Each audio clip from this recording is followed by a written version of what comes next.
All right, let's finish up with Vietnam. Now, we've already gone through some of the peace negotiations, 68. It's very much a back and forth. And again, the North Vietnamese are not really willing to give in because they know that the American people are going to force the United States out eventually.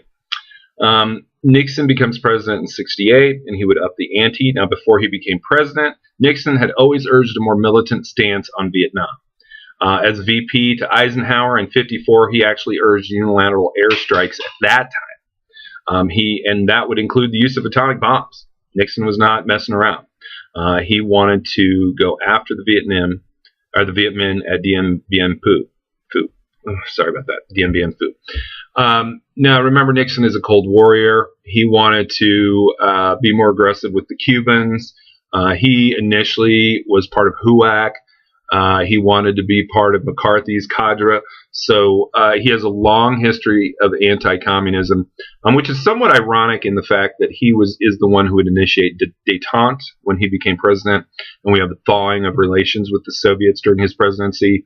But Vietnam would be the opposite. He was very much anti-communist, and he would, again, only make things worse in Vietnam.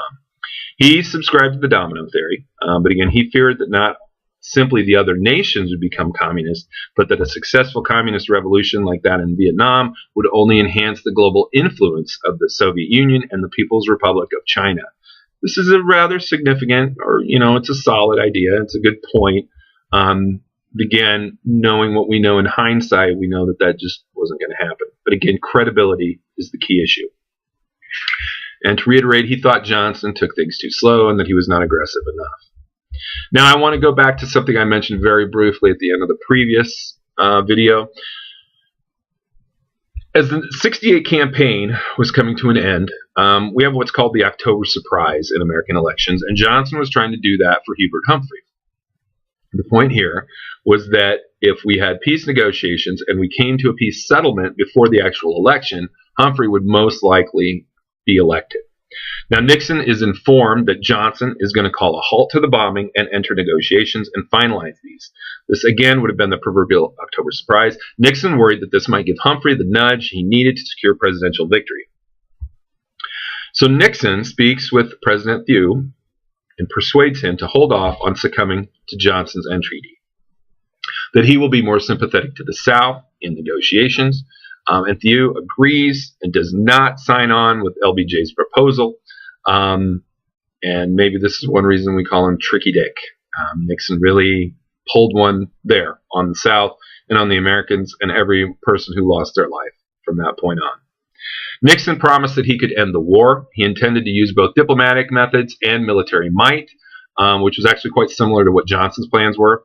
He believed the military strategy was not working, the search and destroy methods of General Westmoreland. He felt there could be no military victory if we continued to use such a strategy, and he proposed other options, most of which did not include troop withdrawal, a halt to bombing, or a slowdown to the killing, as he intimated he would do. He incorporated brinksmanship and big stick diplomacy. Now, this is one of my favorite quotes from Nixon, and it deals with his treatment of the Vietnam War.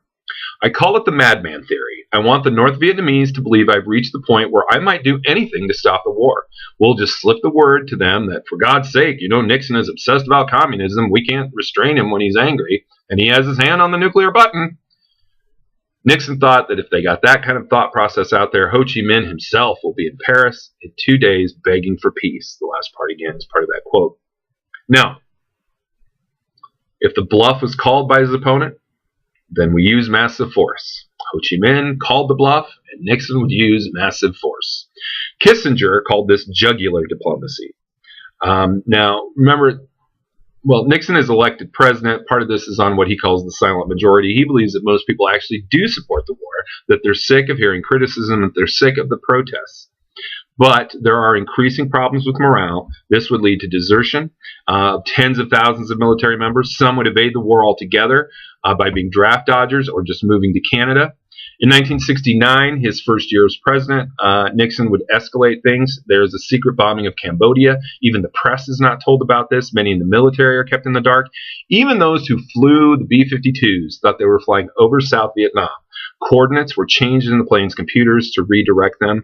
Again, we had not declared war in Cambodia, so this was an illegal war. In June, Nixon rolls out his Vietnamization program, and this is the idea that the U.S. would work to improve the combat capability of South Vietnam so that they could assume responsibility for the war. And as South Vietnamese troops became more capable, then U.S. forces could be withdrawn. U.S. negotiators would concomitantly try to reach a peace settlement to end the war. Now, the first U.S. troops began to withdraw in the fall of 1969. In July of 69, we have what's called the Nixon Doctrine, where he announces that Asian countries must defend themselves and must exert self-determination and self-help. These nations are to handle more of the burden of their internal security with their own troops, backed up by U.S. military, political, advisory, and economic aid. And this, again, dovetails perfectly with Vietnamization, the idea that let's have them fight their own war, let's have them support themselves, and we can be in the shadows if they need us. 1970, April 20th. In a televised speech, Nixon pledges to withdraw 150,000 more troops over the next year, quote unquote, based entirely on the progress of the Vietnamization program. Now, he left himself an out there, didn't he? It depends on how the program is going. 10 days later, April 30th, Nixon announces an incursion into Cambodia by joint U.S. South Vietnamese forces and the need for 150,000 more soldiers for expansion of the war effort. 10 days earlier, he said he was going to get rid of 150. Now he's saying he needs 150,000 more. After the neutral president in South Vietnam falls, his successor, Lon Nol, is propped up by pro-American generals. They demand that the North Vietnamese get out of Cambodia. Nixon sends troops in to disrupt North Vietnamese supply lines. The South Vietnamese also went to Laos. Both were a violation of international law and drew condemnation from those around the world and in the U.S. And this would intensify things at home. And this is when we see the Kent State shootings with students being shot while they're protesting. Now, there's one problem to this. We've already been bombing Cambodia. We've been bombing them for quite a while, but the American public never knew about it. Now, the fallout from Cambodia, again, many Americans are upset. Nixon had promised to get them out of the war. Then he introduced Vietnamization, and now he's escalating the war. Frustration is shown by many, especially on college campuses. And again, this is where we have really an escalation of the anti-war movement, even in the 70s. Again, in Kent State, we have this happens prior to these shootings. There is a strong Students for Democratic Society chapter involved there. May 1st, in response to these attacks in Cambodia, they would protest. The ROTC building is attacked, and fires are set around the building.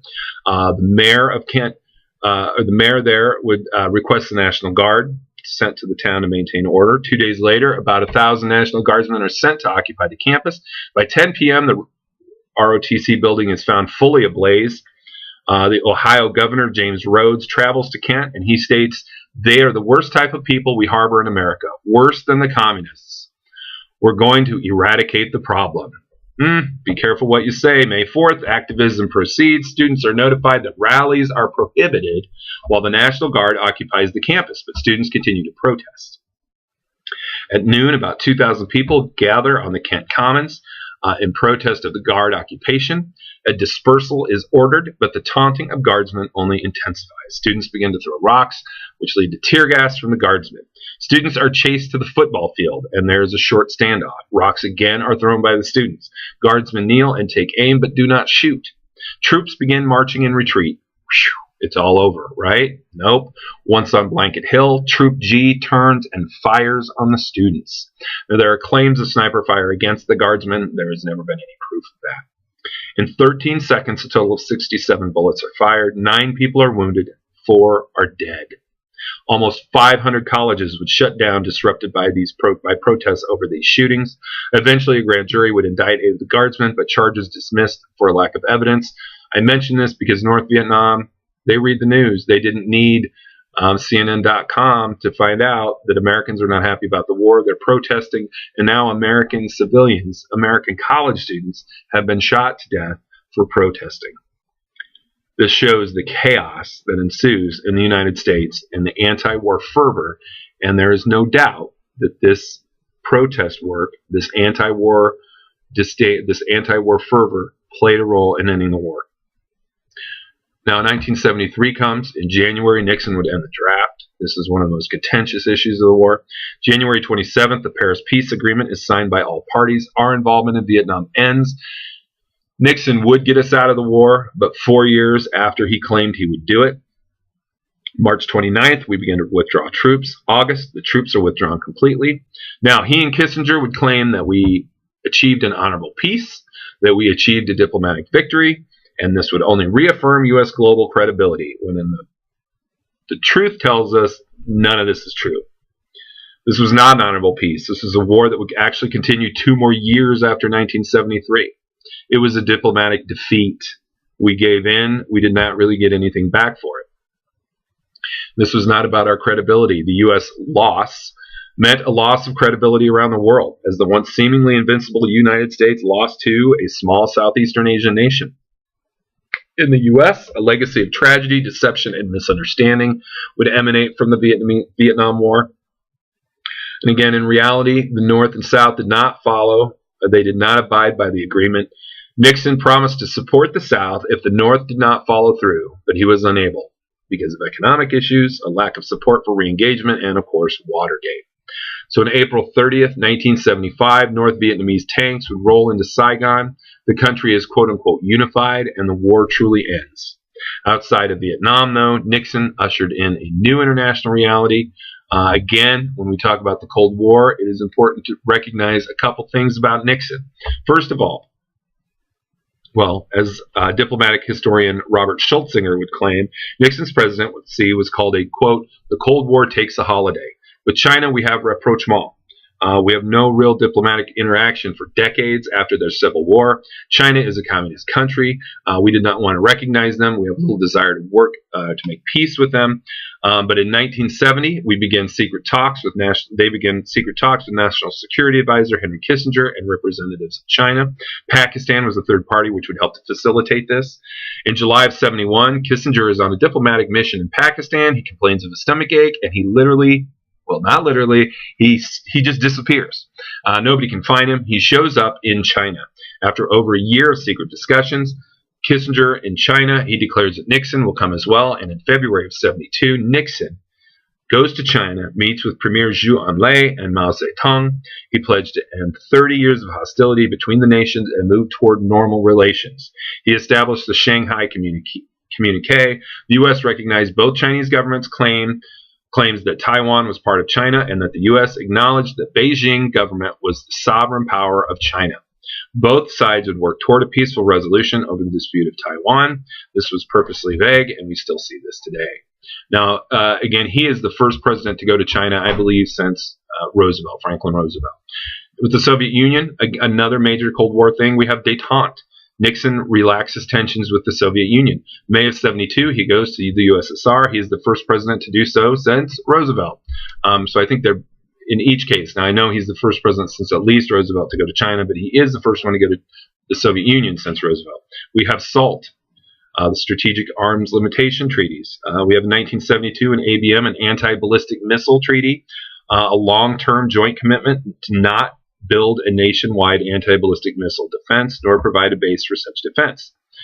Each country is allowed 2 ABM sites each, one for protection of their national capital and one for the defense of an ICBM complex. It limits launchers and missiles, and there are limitations on the development of new systems for launchers. A statement of principles is signed in 1972. The two sides agree the necessity of avoiding confrontation, an imperative of mutual restraint. There's a rejection of attempts to exploit tensions to gain unilateral advantages, and a renunciation of claims of special influence in the world.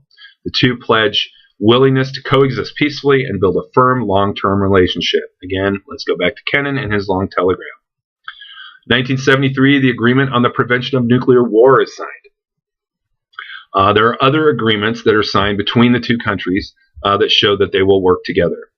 Now, Kissinger, in 74, before the Senate Foreign Relations Committee, after all this, during détente, I guess, he would state, there can be no peaceful international order without a constructive relationship between the United States and the Soviet Union. There will be no international stability unless both the Soviet Union and the United States conduct themselves with restraint and unless they use their enormous power for the benefit of mankind. So now that sums it up. That sums up Kissinger. That sums up Nixon. Again, his actions in Vietnam just defy reality when you know that he supported friendly relations with China and the Soviet Union at very difficult times. But we have to give him credit for that. So there is some short on the Cold War. There's plenty else out there. I would highly recommend Melvin Leffler for The Soul of Mankind if you're interested in the holistic view on the Cold War rather than a few episodes which I have touched upon. There are some excellent works out there, but again, Leffler is kind of considered the expert on this. His main conclusion is that both Reagan and Gorbachev were equally important in ending the Cold War. The two worked together. They found common ground. And this would lead, of course, to Reagan ultimately saying, "Mr. Gorbachev, tear down this wall."